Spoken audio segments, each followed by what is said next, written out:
Welcome to Faith and Politics, a show dedicated to discussing issues surrounding the intersection of church, state, and politics, and the examination of whether you're allowing your faith to shape your politics or are your politics starting to shape your faith. In other words, what do you do when God and government come face to face? I'm your host, Orlin Johnson. Let me introduce you to our panelists for today. First, we have Dr. Nia Johnson, who's a visiting assistant professor at Duke Law School. We also have Dr. Wilmer Leon, who's a nationally syndicated columnist and a regular contributor to national and international television news programs and newspapers. We have Mr. Rashawn Baker, who's the president and CEO of the Baker Strategy Group and the University of Maryland professor of public policy. And we also have Judith Hawkins, who's with her, a former judge and attorney in Tallahassee, Florida. Ladies and gentlemen, good having you here with us and looking forward to our conversation for today. You know, I was looking at a matter where you had the Detroit Psychedelic Church that was basically seeking a religious freedom protection. The Soul Tribes International Ministries filed a motion to have a case brought before the federal court system because they felt as though they were being excluded from engaging in the activities they wanted to engage in as it relates to the use of some psychedelic drugs that they believe was part of their religious activities and religious experiences. They found themselves coming into a part of Michigan where this part of Michigan was a little bit uncomfortable in the city of Detroit. And although we find that this particular drug has been decriminalized, it has not been legalized. You know, Leon, when you take a look at these kind of cases, in particular when we've heard about, for example, you know, Indians and smoking peyote and things of that nature, and with also just the new, what I would call paradigm of the legalization of marijuana and other quote unquote drugs that we used to view as being, oh, this is terrible, and now it's become almost part of mainstream. How do you juxtapose all of this activity and have a real conversation that benefits both parties when you think about something that's going on with this Detroit church? Well, this is a very dynamic issue now that you have more cities, more jurisdictions that are legalizing formerly illegal substances. But at this point where it stands in Detroit, we have to understand that even within the First Amendment, no law is or no First Amendment right is absolute. So, for example, you cannot wrongly cry fire in a crowded theater. So the state still has an interest, since in Detroit, substances of this matter have been decriminalized, but they have not been legalized. And so with that, the state can, I think, in this instance, show a compelling interest for its intervention here, and it also then has to show that this is not this is the least restrictive measure that it can employ. Those are the two conditions that the state must show. So I think still, because these substances are still again, they've been decriminalized, but they are not legal, the state will be able, I think, to make a very strong case. And two other things that I'd like to just quickly mention. One is, as it relates to peyote and Native Americans, in most instances, I think, where those cases have presented themselves, the Native Americans are on their sovereign land. And so I definitely respect the sovereignty of Native Americans in their space. And also, too, when you start talking about psychedelics, I'd be very interested to see what is the medical training that this particular shaman, or I'm not even sure what the title of the minister is, because these things are still dangerous. And I would wonder if has there been any medical training provided to this individual? I find this to be a fascinating case because of two principles that we kind of overlook in the law. The first one is that the law is a living, breathing, adapting thing, and it's lots of time based on the environment. And the other one is backstory. I love to know the backstory, because the backstory kind of gives you an idea of what's really going on. And here's what's really going on. The shaman, which is Sharman, took out a billboard to advertise the church, had a big front page article in the Detroit newspaper about the new church and its magic mushrooms. And then immediately they got raided by the police. And Detroit, unlike Ann Arbor, which is just over the line, has not decriminalized these psychedelic drugs. And I enjoyed reading the comments as I was doing my research, because someone just said, why didn't he just go on over to Ann Arbor and do this? And then there's one other thing. He has sued for $1 billion. I think that's right, $1 billion. And sometimes when you exaggerate to that extent, the validity of your argument gets kind of diluted. What about just it vanishes because people think that is just so weird? So when I was researching this and I was finding out all this information, I had to shift gears to go back to look at some legal issues that you just kind of mentioned there. So we'll see how the backstory interplays with or interacts with the legal issues, because, the law reflects what people think, because the law changes, depends on who's writing it and what goal they want to achieve. Yeah, and I think this is a really great place to add a little bit more context, to these ideas about goals, and not only goals of the people, but also goals of the community, right? Like once you take out a billboard and you're advertising yourself, as a place to, obtain something that really for most people is perceived as a drug, right? Thinking about the history of Detroit and some of the challenges they've had with reshaping the city, there are many arguments on both sides as to whether Detroit should be reshaped at all and who is reshaping it. You can see how a local community could feel really antsy about the idea of something like this taking place in their community. Whereas if you do this in a place like Ann Arbor, I would posit that part of the reason that it is actually decriminalized in Ann Arbor is one, because you have a fabulous university there. It's perceived differently compared to a predominantly minority city like Detroit. And we've always given university cities and places that, are more aligned with poshness and whiteness a little bit more leverage in the type of work they want to do.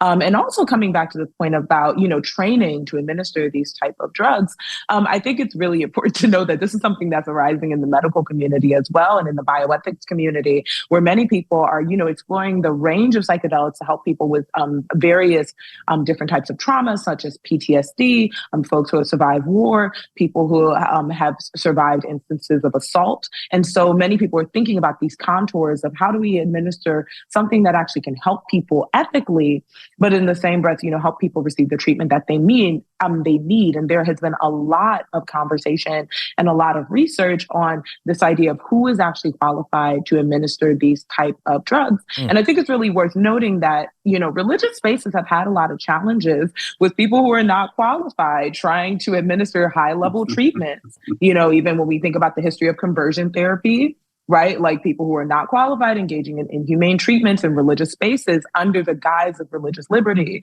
And so, we should actually be quite concerned, because this is not something that religious spaces have done well. Sharon, I got to ask you, you've been the chief executive of a 500 square mile jurisdiction. How do you handle something where in one part of your jurisdiction, maybe it seems as though it's okay to actually be involved with this kind of quote unquote, psychedelic drug, but then you've got the University of Maryland in your district. So now in College Park, Maryland, maybe it is okay. And then maybe in the southern part of your district it's not okay. And then the idea of something's decriminalized, but it's not legalized. How do you go about being able to quote unquote lead out when all of these arguments just seem to be all over the place? I think that's the hard part of all of this. I agree with the panelists, and especially what Dr. Johnson just said. The first issue I would have is, one, is decriminalize. And I led the decriminalize effort in Prince George's County over use of marijuana. But that does not make it did not make it legal at the time I was county executive. So that's the big sticking point, is that, and I think the pastor knew that when he took out the billboard, is that he knew this may be a place where you can try these things. The second thing, and Dr. Johnson brought this up, is I would be concerned as the pastor of the church that you're going to get into trouble being sued yourself with not the qualifications to do these things. I think the main thing to do, and you're right, we give a little bit more latitude to university places, but at the same time, as somebody who governed over a very large university in its county, is that we have to be strictly enforce the rules there also, because people in neighboring jurisdiction, which is what happened here, say, hey, if they can get away with this, and the complexion of the communities always look different at the university than they do in our urban centers. So College Park, Maryland looks a lot different than Suitland, Maryland. If they can do it over there, then why can't I? And the law has to be equal to both sides. So I think the panelists have made great points that this, I think, is two things. I think one, it's stretching the bounds of church and state, and the pastor was very, did that. The other is it's a question that's not gonna go away, and I think it's one that I think the federal courts are going to have to step in and just say once and for all the question of decriminalization, and even if it's legalized, then what is the restrictions that government can do. Well, and I would offer the other opinion that I don't live in Ann Arbor. I don't want that kind of community, and it goes back some more to this home rule, because each community should have authority to decide what it wants to do for its community. Mm-hmm. So I don't want to live, it's like something as simple as a gated neighborhood. I don't want to live in a gated neighborhood. And I don't want to be in a community where all the neighborhoods have to be gated. So otherwise, you've just created all the little towns being the same. And by definition, they can't be. People don't want them to be. That's why they live in different towns. To the point about the signage and the advertising, I think I read that they found over 900 pounds of weed in the church. So talk about personal use versus sale and distribution.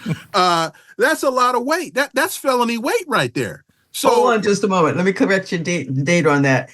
They seized more than 99 pounds of what's believed to be the mushrooms and 120 pounds of material believed to be marijuana. Okay, 120 pounds. Oh, okay, thank you. That's a lot of weed, and that's a lot of mushrooms, and that still takes you over personal use versus sale and distribution. So that's another factor here that I think has to be compared to what are the, even under decriminalization, what's the law?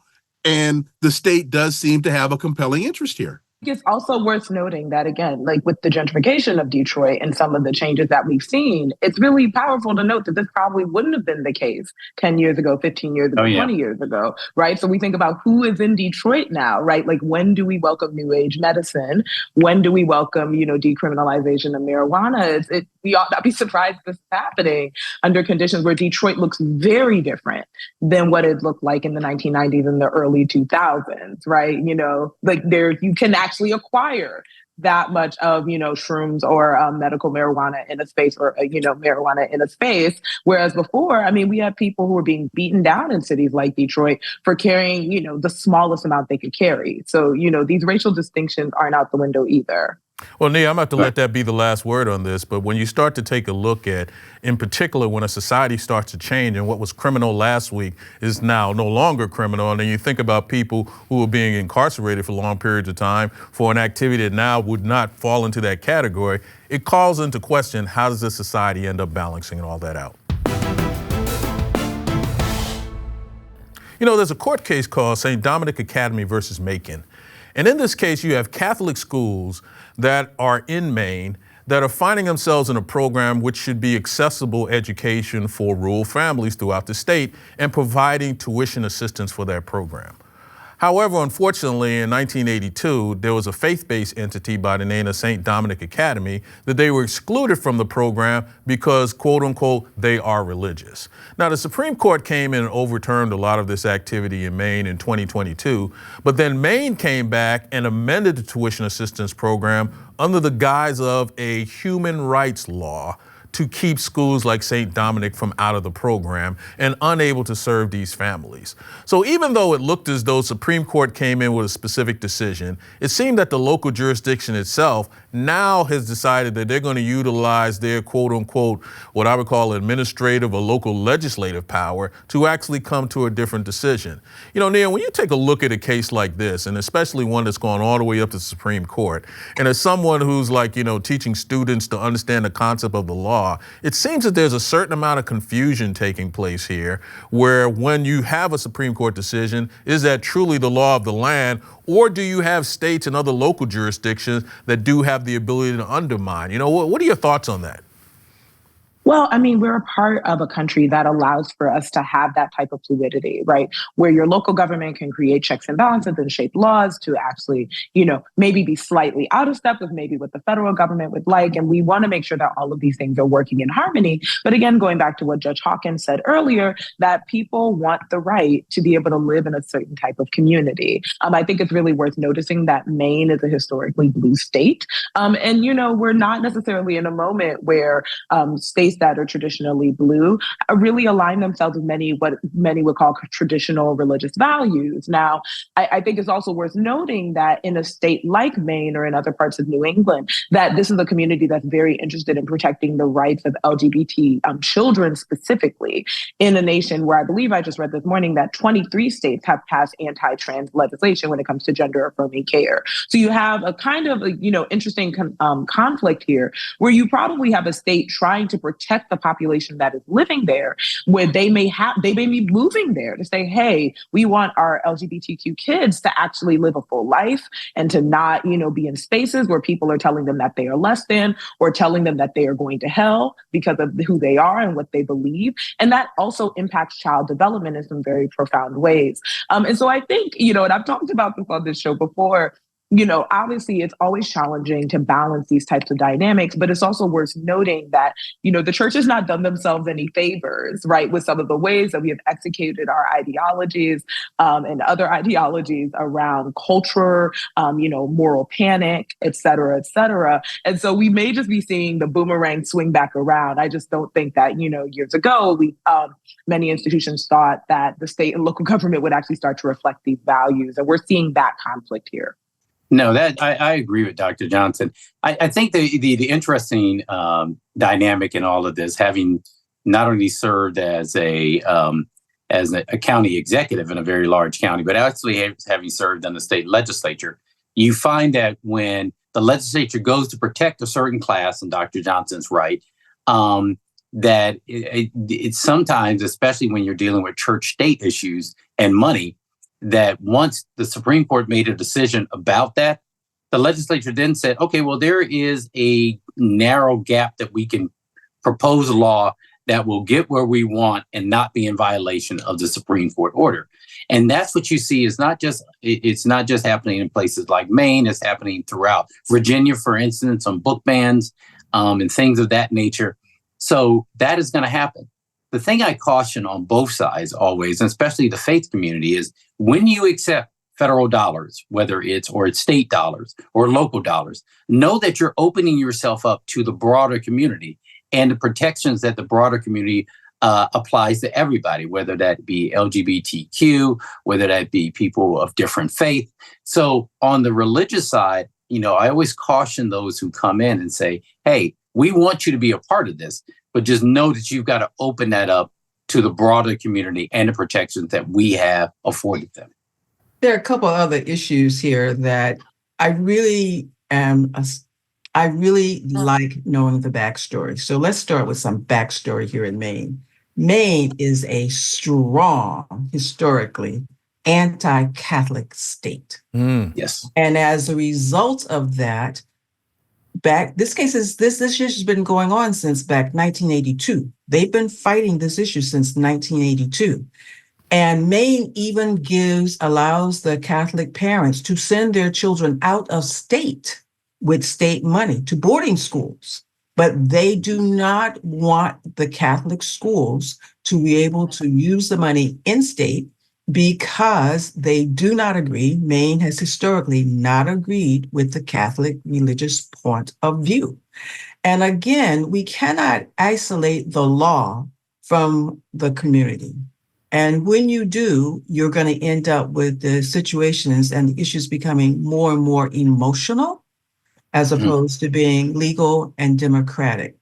And so take note that when the U.S. Supreme Court came down with a ruling, Maine actually changed its law to still accomplish the same purpose. Maine is not going to provide money to Catholic families. Now, the readings that I read also indicate that we're maybe moving into a different climate because the law lives, breathes, and adapts. The question is, has Maine changed enough that they're going to allow the U.S. Supreme Court to dictate to it what historically they have rejected.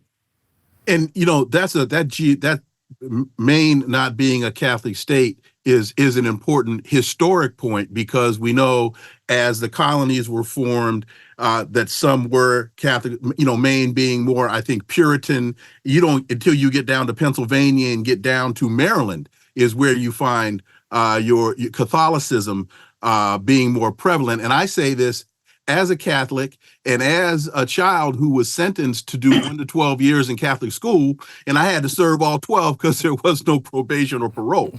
I strongly believe that when I was in law school, we learned about the Lemon test and whether or not there was excessive government entanglement. We talked about, did the aid inhibit religion, and was there a secular purpose? I know the Lemon test has fallen out of favor more recently, but I think those considerations should still be applied. And I believe that if you want to send your child to a religious school, do so on your dollar. That public dollar should go to pay for public education, and the public type of and quality of public education should be up to standard. And so, when you mentioned Maine sending kids out of school using state, that reminds me of what Virginia did in response to Brown v. Board of Education. So, right. Again, I think state dollars should go to state schools, and we also, as religious conservatives are becoming more prevalent, and their impact on education is becoming more prevalent in this country, that has to be paid very close attention to as well. I think you're out of line, though, because it seems like the Catholic Church and schools and entities want government dollars. They want their cake and to eat it too. And they're wrong. And they're wrong in doing so. Yeah, but the problem is, I think if you look across the country, we've already passed that Rubicon. You take Maryland, for instance, you don't have to talk about the Catholic faith. If you go to Baltimore and Baltimore County, which has a very dynamic Jewish population, there's a thing called the Boost formula right now, where you can actually get money to send your kids to a Jewish school with public dollars. That was passed in a blue state with progressive Democratic governors. So we see this throughout. Wrong. I agree, but I think whether we believe it's wrong or not, I think it's now incumbent upon putting the limitations on both, which is why it's very important for the faith community to understand what they're actually getting into, and the legislature, because that's the big fight right now today in Baltimore and Baltimore County about this funding for the Boost program. Yeah. And I think, again, putting aside wrong or right, but just the reality that this is how many people are financing education. And also that this has been, and maybe it's arguable how effective of a Band-Aid on public schools, because this is, turning around school systems is like turning around a cruise ship. This is a lot of work. We don't pay our teachers enough. And parents want to make sure, because parents are rightly interested in their children and their, educational outcomes, that it's an easier fix to put your children in some of these places and subsidize it. And it also serves the need of religious institutions who usually do not have the capital themselves. And also, building off of Professor Baker's point, I think it's really important to acknowledge that, churches have also not historically been filled with folks who are savvy enough to know the difference of what they're taking funds for, right? Like and savvy for anybody, right? Like all of us struggle to read a contract. If you have not gone to law school, it happens that all of us on this call are lawyers. It's really difficult to know, what you're actually signing up for. And you have many religious institutions that, have a goal of, I think on one spectrum, evangelism, which is its own conversation in this context. On the other side of the spectrum, have a goal of providing a safe, smaller classroom size for communities that need it. And so you may come into this space and say, well, we're actually doing good, and not realizing that, yes, but when you take federal money, you are inviting in everybody else, and everybody else gets to have a say in your institution. And so it is tricky, and I'm not saying it's right. We should be investing in our public schools. This is something that's come up in the charter school debate as well. This is not a new concept. But in the same breath, this is reality. A lot of parochial schools cannot run on their own. Parents are interested in parochial education because it's simpler for them. And it also gets children a certain type of outcome, which always makes this really tricky. And I would add, take public tax dollars and improve the quality of public education. I'm with you. That's the point that I'm going to make. We keep taking tax dollars and we're diverting them into the private sector, religious and private sector. And by definition, it is destroying, and I don't have the statistics to back it up, but it would just seem common sense that, of course, it is eroding the effectiveness of the public schools. If you want to send your child to a private school, then you pay for it. But don't deprive the parents who cannot afford or choose not to afford to send their children to private schools, and they want the public schools. The public schools should be excellent schools. Philosophically, I'm strong on that point. And if you don't want your child to go to public school for whatever reason, then you pay the freight. Well, I'm going to have to let that be the last word, Judge Hawkins, but I do agree this is going to be a conversation that we're going to be looking at for quite some time, because the question for most parents is, I want my students and my children in the best places possible, but then, you know, quote unquote, are there ways for me to take some of my other resources to make that happen? However, you cannot have your cake and eat it too. Wilmer, tell me something I don't know. Joe Biden will not be the Democratic nominee for president in the 2024 election. Wow. Wow. Nia Johnson, tell me something I don't know. Well, I don't think I'm coming out quite as controversial, but I will say that according to Kaiser Family Foundation, 1 in 8 voters have decided that abortion is on the ballot for them. And so it's going to be really interesting to see how this plays out in our 2024 election. Wow. Rashawn, tell me something I don't know. The Republican Party was founded on one issue, abolition of slavery, and founded with 3 parties, the Whigs, the Know Nothings, and the Natives. Can you believe that's the party of Trump today? I'm going to let that go. Judge Hawkins, tell me something I don't know. Back in 1854, there was a riot in Maine, so much so that they burned the Catholic Church in Bath. Ooh. And they were not able to put a new cornerstone in because of the resistance to Catholics. Wow, that one I did not know. Well, ladies and gentlemen, great being with you today, and great topics and great conversation. And thank you again for being here with us. Hope you enjoyed our conversation. Just remember, if it's about God and government, it's faith and politics. See you next time.